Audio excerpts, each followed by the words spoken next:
नमस्कार। आदर्श शिक्षण संस्थान की ऑनलाइन कक्षा में सभी भाई बहनों का स्वागत, अभिनंदन। आज हम पढ़ने जा रहे हैं कक्षा नौवीं का विषय है सामाजिक अध्ययन। सामाजिक अध्ययन का भाग है राजनीति।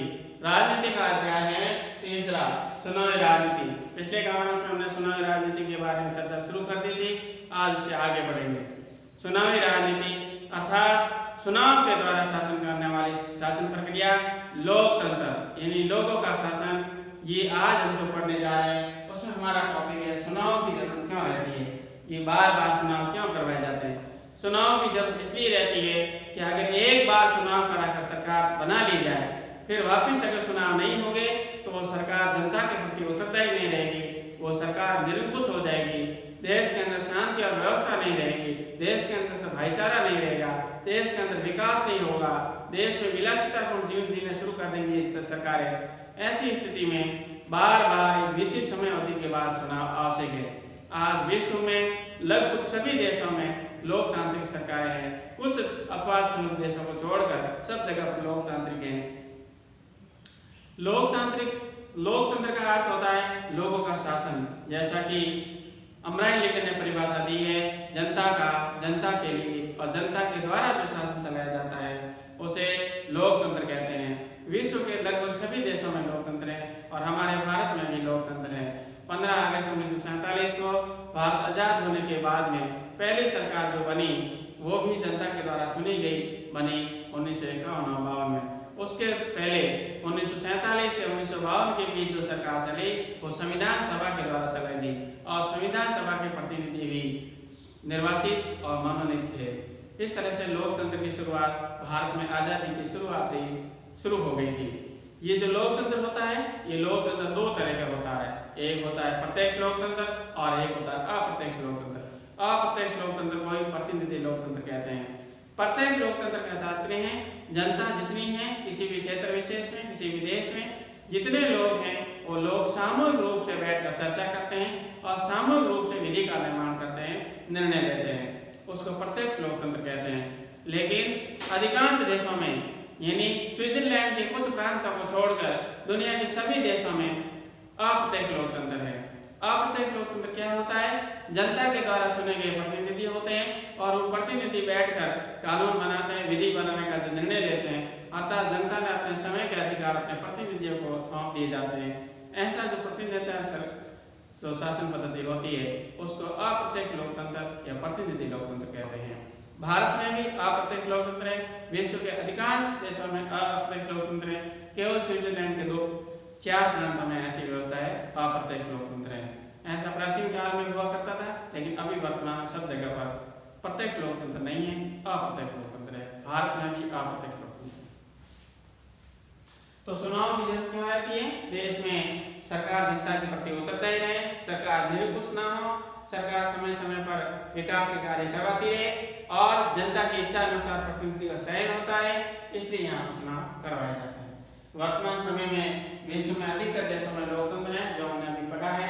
लोकतंत्र के प्रकार प्रत्यक्ष और अप्रत्यक्ष जो हमने अभी पढ़ा है। अगला टॉपिक है हमारा चुनाव को लोकतांत्रिक मानने का आधार क्या है।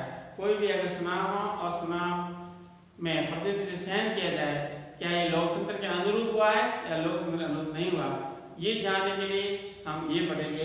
इसमें पहला बिंदु है चुनाव को लोकतंत्र मानने का आधार क्या है। चुनाव स्वतंत्र और निष्पक्ष हो, जिसमें जनता के पास प्राप्त विकल्प हो। अगर किसी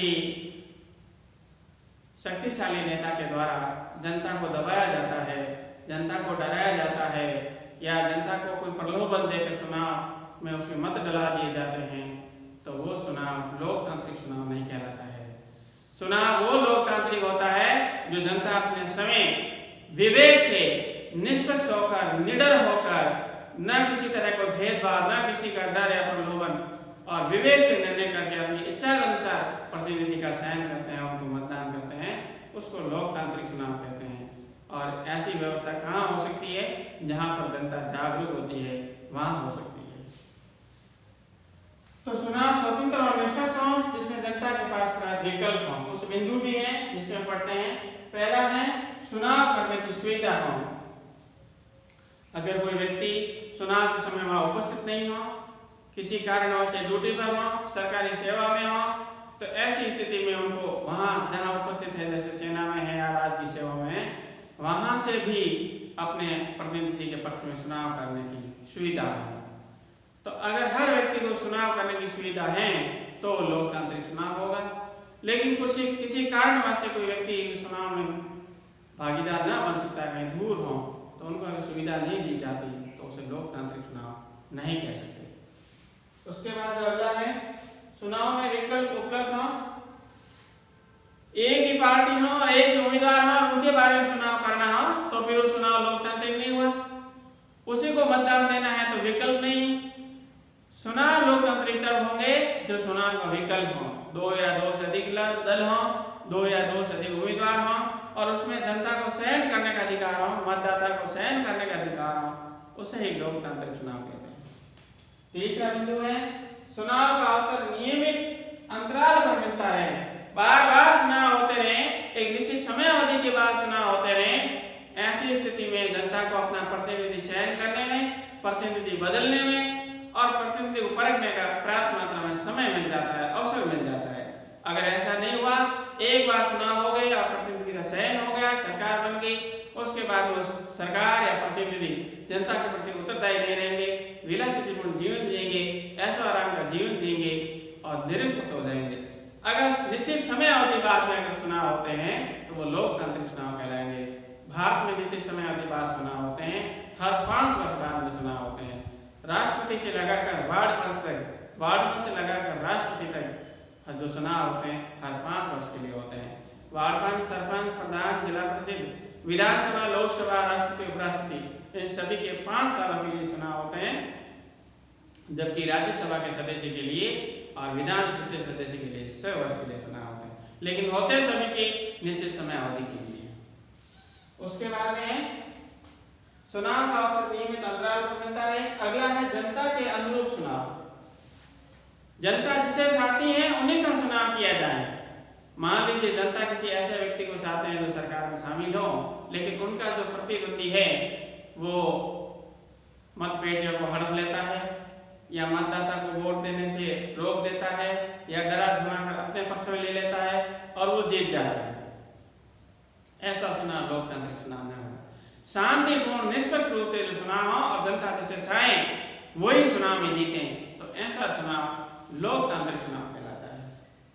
उसके बाद स्वतंत्र और निष्पक्ष चुनाव हो, बिना डर बिना भय अगर चुनाव होता है तो लोकतांत्रिक है।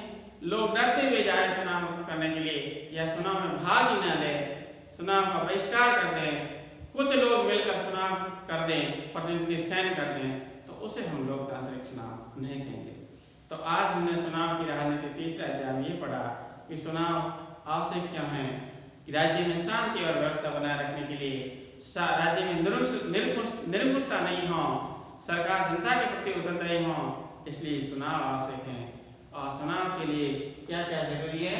चुनाव के लिए मतदाता के पास चुनाव करने की सुविधा हो, चुनाव में विकल्प उपलब्ध हो, 2 या 2 से अधिक प्रतिनिधि हो, चुनाव का अवसर नियमित रूप से बार बार मिलता रहे, जनता के अनुरूप चुनाव हो, जनता जिसे चाहे उन्हीं का चुनाव हो और जनता स्वतंत्र और निष्पक्ष चुनाव करे।